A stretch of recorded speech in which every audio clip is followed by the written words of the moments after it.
Hello, and welcome to Bedtime Stories. My name is Frank Padour, and I'll be reading to you a Grimm Brothers fairy tale entitled The Riddle. There was a king's son who had no greater pleasure than to travel, and with no other companion than his faithful servant. During one of their journeys, they one day found themselves in a great forest, and knew not where to get shelter for the night. At last, they espied a little maiden, and as they drew near to her, they saw she was young and fair, so they followed her to a little cottage. The king's son spoke to her and said, "Dear child, can I and my servant find accommodation for the night in your little cottage?" "Ah, yes," said the maiden, in a sorrowful tone. "You can very easily, but I advise you not to stay, nor even to go in." "Why should I not?" he asked. The maiden sighed and said, "My stepmother carries on a wicked trade. She's not good to strangers." It was evident to the travelers that this was the house of a witch, but as it grew darker every minute, they could not go farther, and they had no fear, so they stepped in. As they entered, an old woman who sat in an armchair near the fire turned and looked at the strangers with her red eyes. "Good evening," she said, in a tone that seemed quite friendly. "Lie down there, and rest as long as you like." Then she blew up the fire to make the coals burn under a saucepan in which something was boiling, but the daughter cautioned them not to eat or drink anything in the house, for that her stepmother was brewing wicked drinks. So they went to sleep without any supper, and slept quite peaceably all night till the next morning. Just as they were about to start, indeed, the king's son was already on his horse, the old woman came up to them and said, "Wait a minute, till I give you some drink for a farewell cup." While she went to fetch it, the prince rode away, and his servant, who sprung hastily into the saddle, was just about to follow him, when the wicked witch returned with the drink. "Carry this to your master," she exclaimed, and at the same moment the bottle burst, and the poison spurted all over the horse. So virulent was the venom that the animal instantly fell dead. The servant ran after his master and related what had happened, but as he did not wish to lose the saddle, he went back to fetch it. When he came to the place where he saw the dead horse lay, he found a raven already feeding upon the carcass. "I will take this bird," he said. "It will do very well for our dinner today, unless we find something better." So he killed the raven and took it away with him. After this, the king's son and his servant traveled the whole day through the forest, but could find no resting place till evening advanced, and then they came to a kind of inn, and entered. They were shown into a small parlor, and the servant gave the bird he had killed to the landlord, telling him to have it roasted for their supper. But the young prince and his servant were in more danger now than while in the witch's hut. They had lighted on a den of murderers and thieves. When it was quite dark, 12 evil-looking men surrounded the horse, whose intention it was to get at the foreigners and rob them. However, before commencing their evil operations, they seated themselves at the supper table, prepared for the king's son and his servant, and presently they were joined, not only by the landlord, but also by the witch herself, for the travelers had wandered back through the wood nearly to the old woman's house. A dish full of soup was first placed on the table in which the bird had been cooked, and they began to eat quite greedily.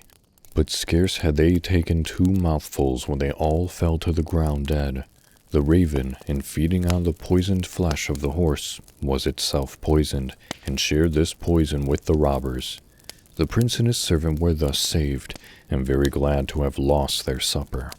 There was now no one left in the house but the daughter of the landlord, who was a truly honest girl, and would take no part in the terrible deeds done in the house. She opened all the doors for the strangers, and pointed out to them an accumulation of treasures. But the king's son said she might keep them. He would have none of them, and so he rode away with his servant. They had been traveling for many days when they came to a large city in which lived a very proud and beautiful princess. She had made known her determination that she would take for her husband any man who should propose to her a riddle which she could not find out. But if she did find out the answer, then his head would be cut off. 3 days was the time allowed for her to try, and she was so clever that she always discovered the meaning of the riddle before the appointed time had expired. Already had 9 of these wise men risked their lives for the beautiful princess, and the king's son, who had just arrived in the town, was so struck with her great beauty that he determined to follow their example. So he presented himself before her and propounded his riddle. What is that which never slew anything, and yet slew 12? The princess was puzzled now. She thought and thought, but she could make nothing of it. Then she studied her riddle book, but all to no purpose. Her wisdom had come to an end. So the princess determined to try some other means, and calling her maid, she told her to hide herself in the stranger's room, for that very likely he might dream and tell the answer of the riddle in his sleep. But the prince's clever servant found out what was going on, and laid himself in the bed in the room of his master, and when the maid came in, he pulled off the cloak in which she had tried to conceal herself, and drove her from the room. The next night, the princess sent her chambermaid to try her fortune as a listener, but she was just as unsuccessful, for the servant also pulled off her cloak and drove her out. On the 3rd night, the princess, believing that the master himself was in the bed, came herself to the room.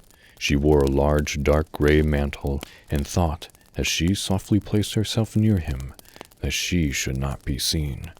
As soon as he closed his eyes, the princess began to question him in the hope that he would talk in his sleep as many do, whereas the prince's servant was wide awake, and knew very well what he was about.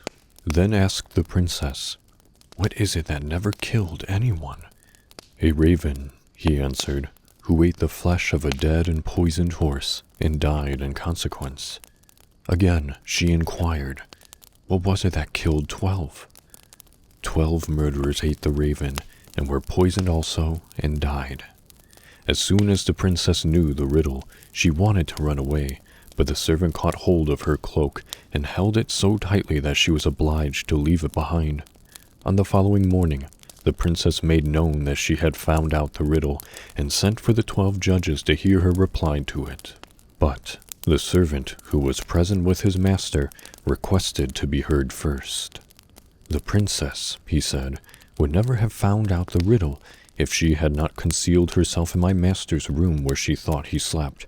But I was there instead of him, and when she questioned me about the riddle, I told her all she knows about it, and she supposed I was talking in my sleep." "Can you," the judges said, "give us some proof of what you have affirmed?" The young man went immediately and fetched the 3 cloaks, and explained to the judges how he had obtained them. As soon as they saw the dark gray mantle which the princess had worn and tried to keep, they said, "Let this mantle be stuck full of gold and silver, so that it can be worn as a wedding cloak when the princess is married." But the prince would not marry her after all, and no wonder. That was a Grimm Brothers fairy tale entitled The Riddle. Thank you for listening. Good night, and sweet dreams.